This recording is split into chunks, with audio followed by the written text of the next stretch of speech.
Adopting these 3 habits will set your life in the perfect direction to achieve deeper understanding and rapidly develop in any area that you choose to master. Now, this isn't the typical learning advice like learn some speed reading technique or learn some mnemonics and you'll memorize things better. These are 3 habits that will set you on track to becoming what I call a meta learner. Someone who takes the time to learn how to learn. This is a person who knows how to quickly absorb knowledge and experiences and then transform them into real learning and embodied wisdom. My name is Samuel, welcome back to the channel. And you might be thinking, who the hell am I to talk about learning? Well, I've been studying psychology in my own time since I was about 15. And over the last 3 years, I've dived very deep into the psychology of learning, and I've been really trying to understand the process for myself. I truly believe that learning how to learn is one of the most important skills that we can develop in life. So without further ado, let's dive into the first habit, training our imagination. Now there's a quote by Albert Einstein that I love. It goes, "Imagination is more important than knowledge. For knowledge is limited, whereas imagination embraces the entire world, stimulating progress, giving birth to evolution." Usually when we think of learning, we think of the acquisition of knowledge or a skill.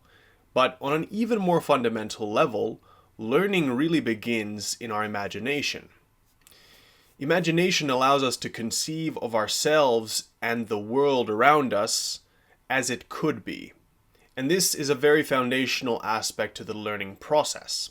Because let's say you're trying to learn a new skill. Let's say you're trying to learn a musical instrument like playing the piano. Well, before you begin, if you don't first conceive of a world or conceive of a reality where you've achieved the skill of learning to play the piano, you're going to have a very hard time learning to play, and you're going to feel very discouraged, and you're probably not even going to get started with the learning process.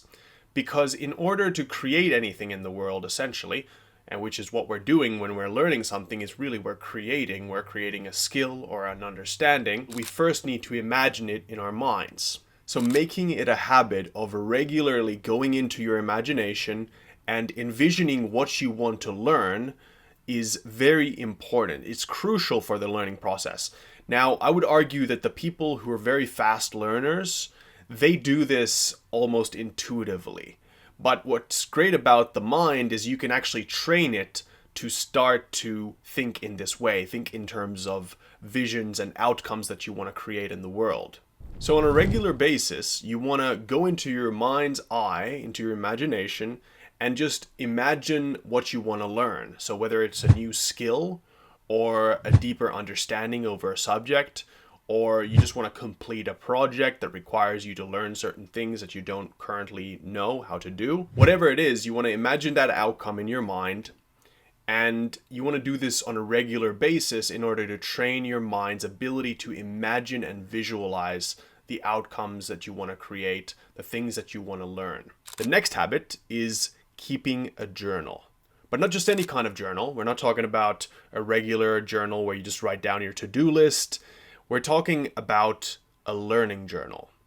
Now, in essence, a learning journal, its purpose is to help you process the knowledge and the experiences that you acquire. Most of you probably heard of the Feynman technique. It's the method of learning where you basically teach what you're trying to learn in order to deepen your understanding over the topic.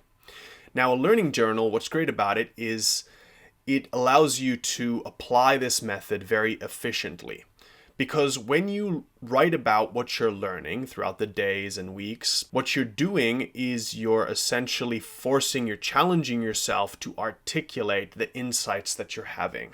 And this challenging of the mind to articulate and crystallize the insights that you're having into words, this is really what's going to help you have breakthroughs in your learning journey. And the best part about this is that it doesn't need to take hours and hours of your time. Really, all you need to do is you need to spend 10 minutes a day sitting down and just reflecting on what you've learned that day, writing down the key insights as simply and clearly as possible, and just doing this simple habit on a regular basis, this will help your learning immensely. Habit number 3, engage in meaningful dialogue.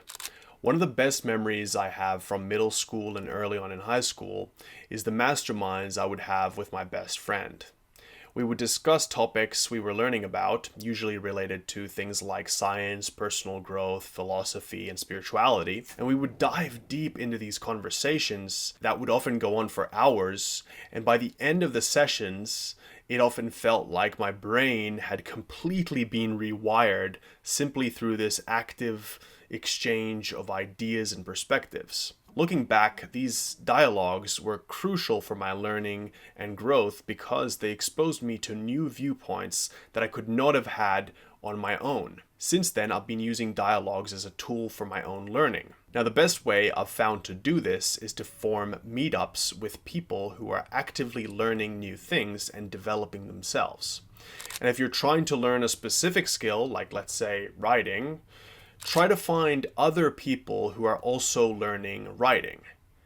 Preferably, these are people who are further on the journey than you are. Their skill level is higher than yours. I did this when I wanted to learn how to do public speaking by joining a public speaking club, where I had a lot of people around me who were more experienced public speakers. And this habit of regularly meeting up with these people who are better public speakers than I am and practicing my public speaking in front of them and getting feedback from them, this is what allowed me to rapidly develop as a speaker to the point where now I can confidently and comfortably give speeches in front of large audiences, and I can do it in an engaging way. And those are the 3 habits for deeper learning. And of course, I know that I've missed some great points, so let me know your thoughts in the comments below, or you can also just send me an email if you want. I love to hear your perspectives, and I read and reply to them all. Thank you so much for your time and attention if you got this far. I really appreciate it. Have a great day, and I'll see you in the next one. Take care.